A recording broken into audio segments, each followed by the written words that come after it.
Good afternoon, everyone.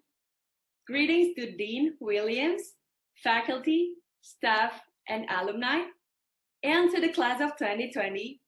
Congratulations!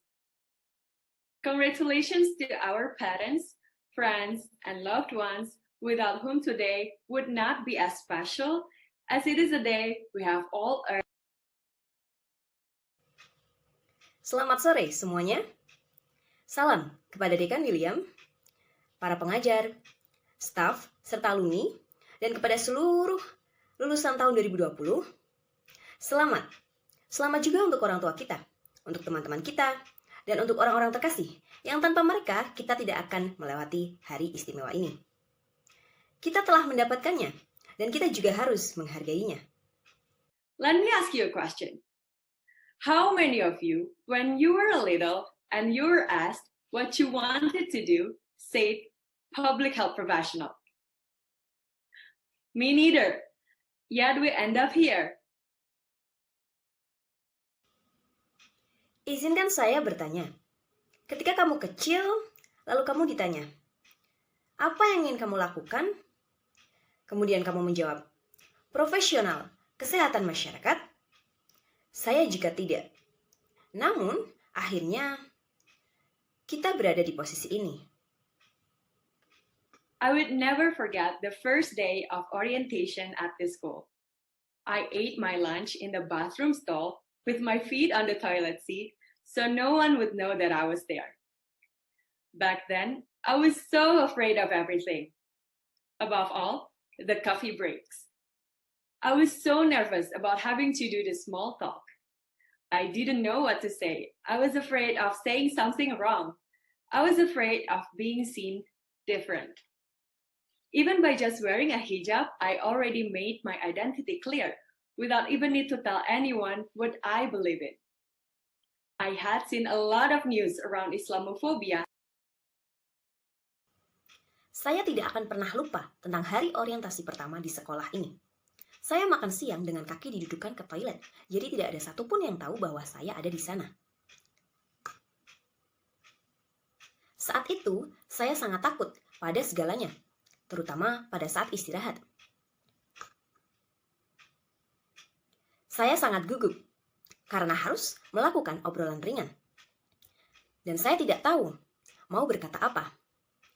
Saya takut mengatakan sesuatu yang salah. Saya takut terlihat berbeda, bahkan hanya dengan mengenakan hijab.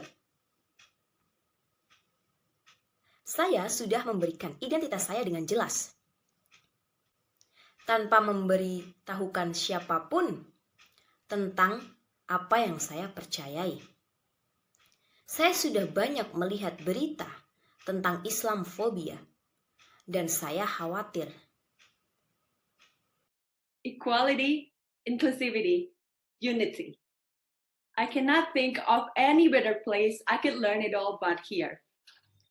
Little by little, Harvard Chan and all people inside has become my new home, 10,000 miles away from my original one. Albeit slowly, I came back to be a confident person my mom has raised me to be. Kesetaraan, inklusivitas, persatuan. Saya tidak bisa memikirkan yang lebih baik. Semua yang saya pelajari, kecuali di sini, Harvard dan semua orang di dalamnya, telah menjadi rumah baru saya. 10.000 mil jauhnya dari rumah asli saya. Perlahan, saya kembali menjadi orang yang percaya diri, seperti yang selalu mama saya tunjukkan. Mama saya adalah orang yang selalu menginspirasi saya. Dia adalah anak bungsu dari 11 bersaudara. Lahir dan besar dari keluarga petani di Pulau Sumatera, di Indonesia. Anak-anak petani di sana saat itu tidak sekolah. Kakak-kakaknya sangat pekerja keras untuk menyekolahkan mama ke perguruan tinggi. Dan dia tidak menerima begitu saja. Ketika saya masih kecil, mama mengajarkan saya pelajaran penting dalam hidup. Bermimpilah yang tinggi, karena satu-satunya batasan adalah pikiran kita sendiri. Itu sebabnya Mama bisa melewati masa-masa sulit. Meskipun saat itu ia tidak mampu, namun telah berhasil menyekolahkan anaknya hingga sampai mendapat gelar magister. The value that Mama taught me keeps echoing all my life. She has raised me from a student in a small town in Indonesia to a graduate from the best public health school in the world. However, I will not stop here.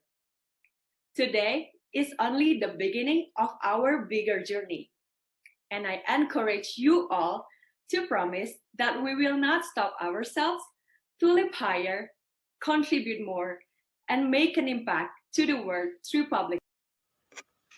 Nilai-nilai yang Mama ajarkan terus menggema kepada saya.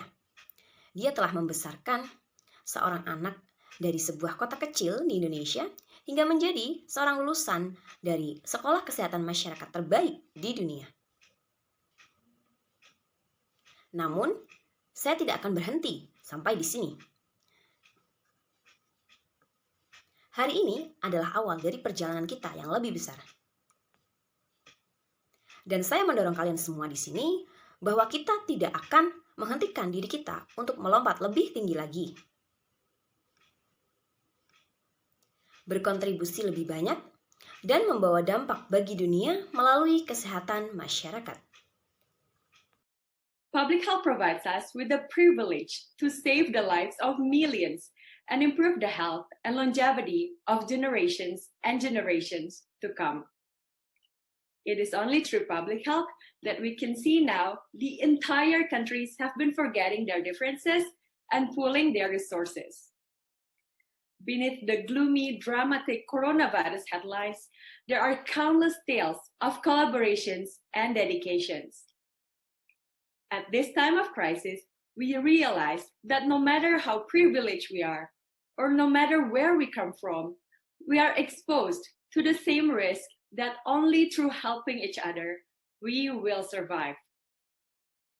For a moment, people are united through public health efforts despite the difference in ethnicity, nationality, or spirituality. Kesehatan masyarakat telah memberikan kita hak istimewa untuk menyelamatkan kehidupan jutaan orang, serta meningkatkan kesehatan dan umur panjang bagi generasi sekarang dan generasi yang akan datang. Hanya dengan kesehatan masyarakat, kita bisa melihat seluruh negara melupakan perbedaannya dan mengumpulkan sumber dayanya. Dari berita dramatis tentang virus corona yang suram, kita dapat melihat kisah kolaboratif dan dedikasi. Pada masa krisis ini, mengajarkan kita bahwa tidak peduli seistimewa apa kita dan dari mana kita berasal, kita tengah dihadapkan pada resiko yang sama. Bahwa dengan saling membantu, kita dapat bertahan. Untuk sesaat, kita perlu dipersatukan melalui upaya kesehatan masyarakat. Meskipun terdapat perbedaan etnis dan kebangsaan.